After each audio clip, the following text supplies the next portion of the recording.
Hello everybody, my name is Wyatt and I'm Ferda Tunes, and this is Ferda Tunes, where we are for the tunes. 2020 has been a dog shit year. Really, there's no way around it. One thing I can say though is I am blown away with just how much quality music dropped and how many artists seem to drop some of their best work yet. So of course, today in another one of my year-end list videos, the fourth and final one, the 50 best albums of the year. Now, I listened to a lot of music this year, and there was a ton, the list of albums, man, holy shit, every week it just grew so much. So there was quite a few albums that I just couldn't get to. I just didn't have time to give them a full chance. So I'm gonna put that list in the description of just albums that I missed. Unfortunately, I just didn't hear. Hopefully I'll get to them, and of course we have honorable mentions. We have quite a fucking lot, so let's give those the respect they deserve, because they are all still great albums, and most of them were on the list at some point, but you know, 50 is only so big of a number. So run the honorable mentions. Much love to all of them. I will remember you. Will you remember me? Don't let your light pass you by. Starting off with number 50, Jay Electronica finally released his debut album, and it ended up being a collab album with Jay-Z. Dope. I'm also just gonna put what I think is the most essential song on the album right underneath the album art. At number 49, we got Dua Lipa with Future Nostalgic, followed by the Koreatown Oddity, Little Dominique's Nosebleed. At number 47, I got Armani Caesar's Griselda debut, The Liz, followed by number 46, The Killers. Who the fuck would have thought they came back with just a great album, Imploding the Mirage. At number 45, Rico Nasty pulls out all the stops for Nightmare Vacation.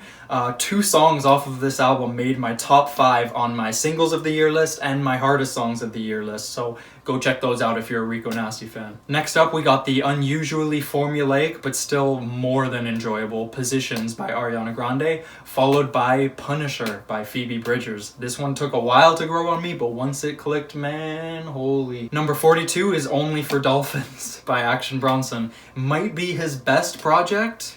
I think it's by far his tightest project, and if you've never been into Bronson, you might want to give him another try with this one. He really just took his sound to the limit and just dropped straight fire. At number 41, Kali Uchis dives head first into pure Latin music with Sin Maido.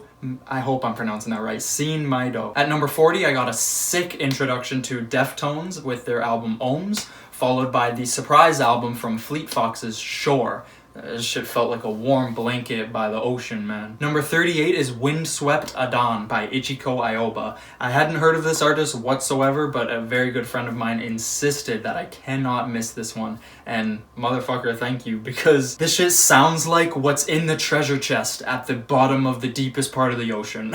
At number 37, another very good friend of mine made sure I heard this spastically beautiful electronic album, 10 Billion Angels by Zora Jones. At number 36, Boldy James and Alchemist link up again to, it almost feels like they tried to impress themselves with one of the best rap collabs of the year, easily, The Price of Tea in China. At number 35, the legendary Dixie Chicks, now known as The Chicks, drop Gaslighter, their almost revenge album. I cannot applaud The Chicks enough. The title track off this album made it very high on my singles of the year list. Number 34 is Lamentations by William Basinski, probably my favorite ambient release of the year, followed by Adrienne Lanker, Songs. She impressed me so much with so little on this very bare singer-songwriter album. I'd say the must-listen-to singer-songwriter album of the year. At number 32, The Strokes take quite a significant creative step forward and drop what I think is their best album since Room on Fire, The New Abnormal. At number 31, I got As God Intended with Shay Noir on the mic and Apollo Brown on the beats.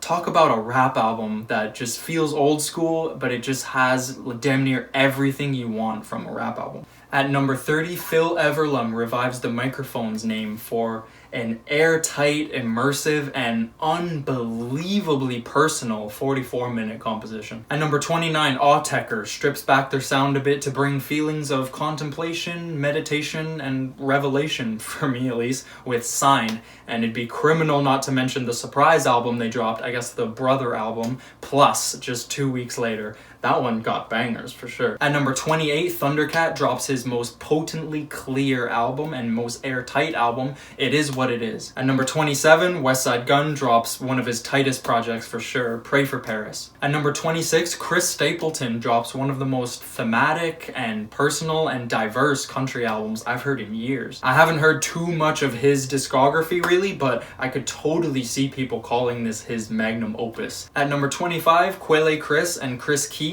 take us through almost a underground rap movie like album, Innocent Country 2. At number 24, Gorillaz took all the songs they dropped this year and released a album full of singles almost, Song Machine. At number 23, Against All Logic dropped an airtight and super exciting deconstructed dance, house, whatever you want to call it album, followed by 22, Liana Leigh-Havis, I hope I'm saying her name right, pulled out all the stops for the must-listen R&B album of the year. Or I guess it's more soul. At number 21, Sev Deliza comes through with Shabrang.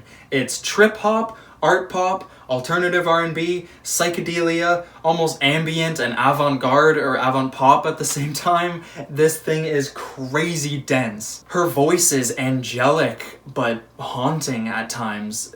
I can't recommend this album enough if you're into somewhat dark pop music or, like I said, trip-hop.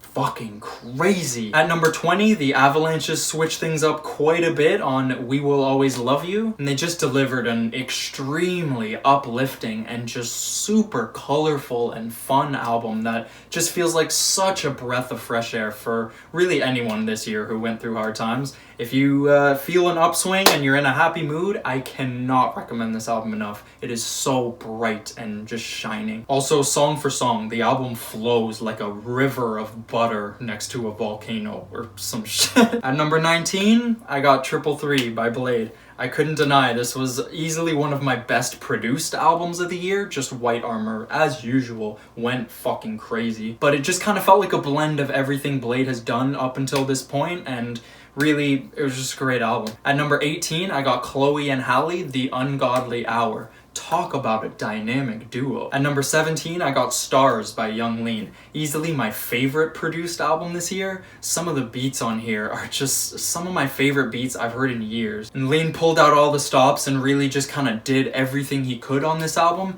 I think it's his best album, and seriously the best cloud rap album I've heard in years, like years. At number 16, the Flaming Lips make a triumphant comeback and dive right back into their neo-psychedelia classic days with American Head. You could be dead sober. You close your eyes with headphones on with this thing, and you are going into a trip, for real. And if you don't want to do that, shit, number 15, Roisin Murphy got you with the Roisin Machine. I hope I'm pronouncing her name right. Yeah, you're not at all. It's Roisin Murphy. Roisin Machine, which makes a lot more sense. But shit, with this album, she takes you straight to the disco club, man, for a whole hour. All of these songs transition pretty well. It almost feels like a whole mix, and fuck, you just lose it, man. Just dance your ass off. At number 14, I got The Cycle by Mourning a Black Star. I wasn't familiar with these guys before this year, but I'm so excited to dive deeper into their stuff. This album is non-stop attention grabbing, and it just has such a seamless blend of old school soul and hip hop and like futurist beats and even blues and electronic a little bit. Stellar album. At number 13, I got Run the Jewels 4. Best Run the Jewels album. I don't give a fuck. By far. Best Run the Jewels album. It's got a little bit of everything, but mostly it's dystopian and apocalyptic, and it really felt like a soundtrack for just the world when it came out to me. At number 12, Joji just shines as brightly as he possibly can, and at this point in his career, dropped the best shit he possibly could have. Nectar just lays out everything he's good at across all these tracks, and really I think there's a song for everybody. It's a very well put together album, and being such a Joji fan, I just couldn't deny how great I thought it was. At number 11, I got Kelly Lee Owens with Inner Song, a seamless blend of dream pop and techno and just other electronics. The whole album is pretty blissful, but there are quite a few hard-hitting dance moments, but again, the whole album just feels surreal and dreamy. Starting off with the top 10, funk legend Steve Arrington comes back with his first proper album in years, Down to the Lowest Terms, The Soul Sessions. Every single thing that Steve himself does on this album is the definition, the core of funk music, I feel. It still feels very old school, but the modern production gives it a really refreshing twist, and it never tries too hard to do anything left field or out there. It is a pretty versatile funk album, but an absolute essential funk album for, I guess, new listeners. At number 9, I got From King to God by Conway the Machine.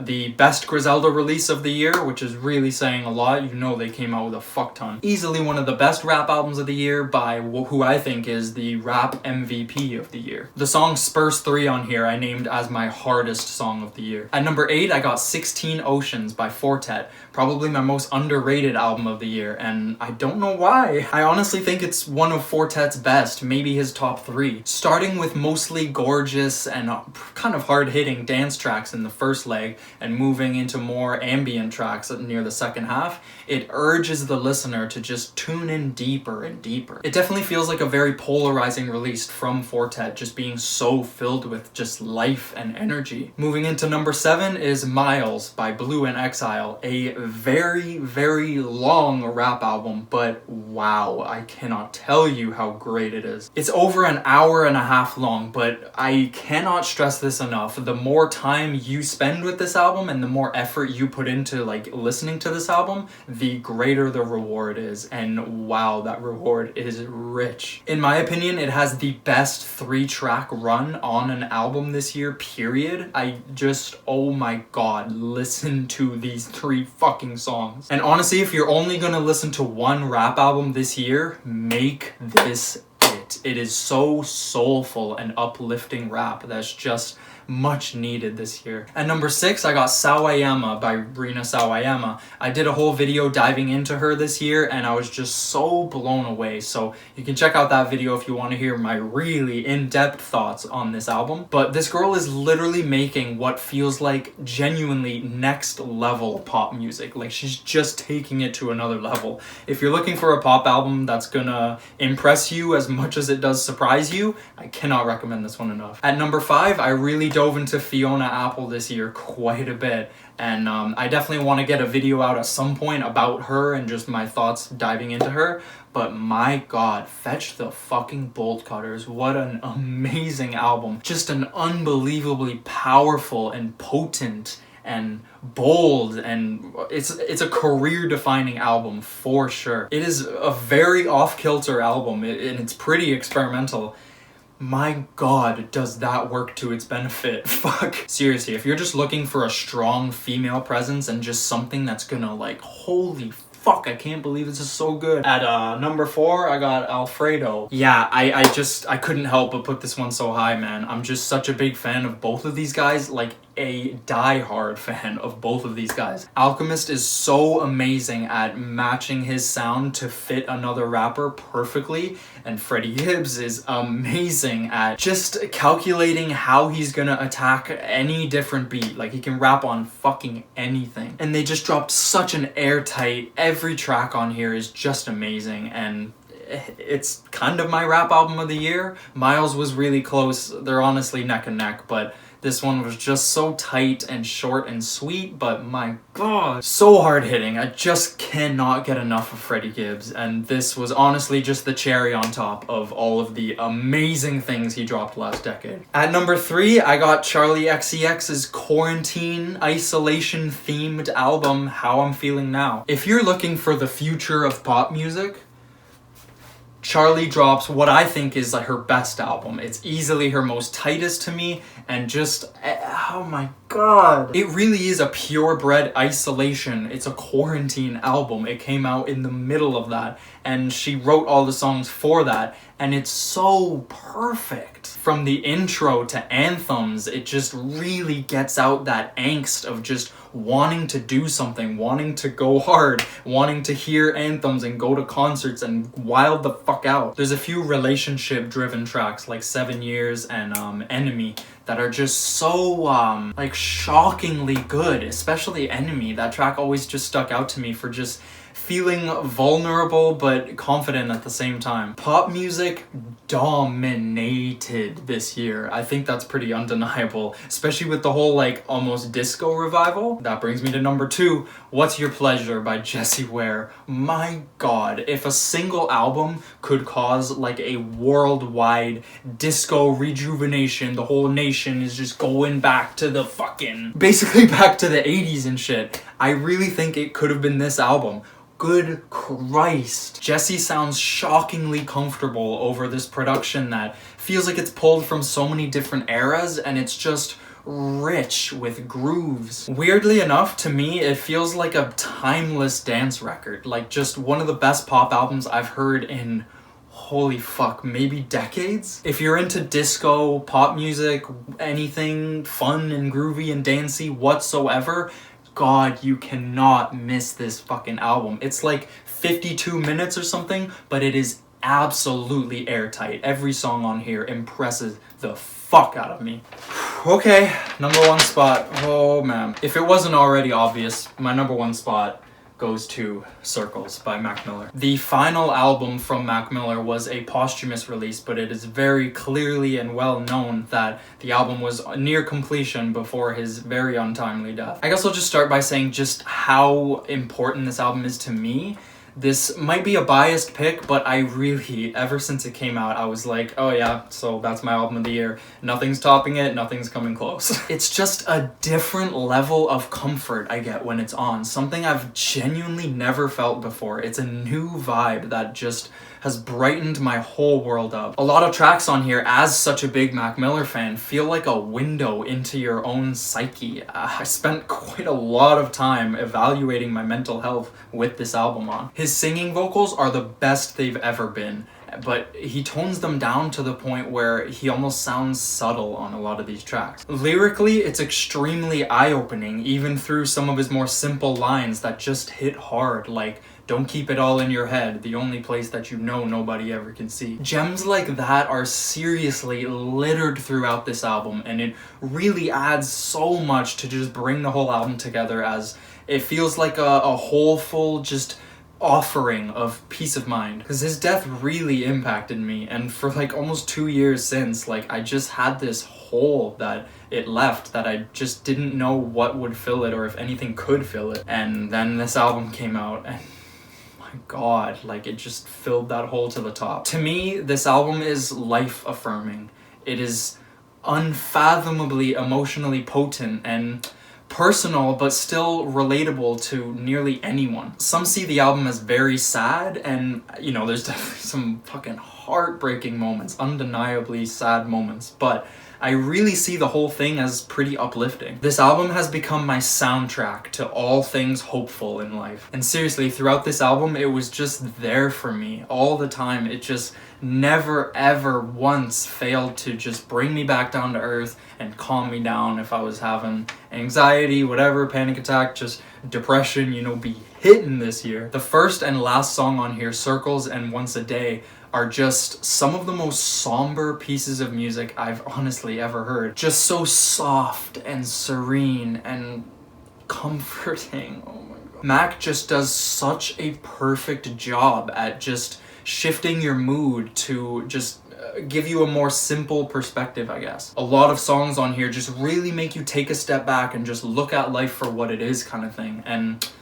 oh god, it is an essential album to my life. I just can't tell you how connected I feel to it, even though it was just released, what, 9 months ago? Seriously, in terms of just personal favorites, this album is top 10 of all time for me. Like I said, just being so connected with his music, and then of course his untimely death just breaking, shattering my heart, and then this album just coming out and just being just a shining hope and just a reminder to keep moving forward. I cannot praise this enough, and I cannot recommend this album enough to, especially to people who like may suffer from anxiety or depression or any mental health really.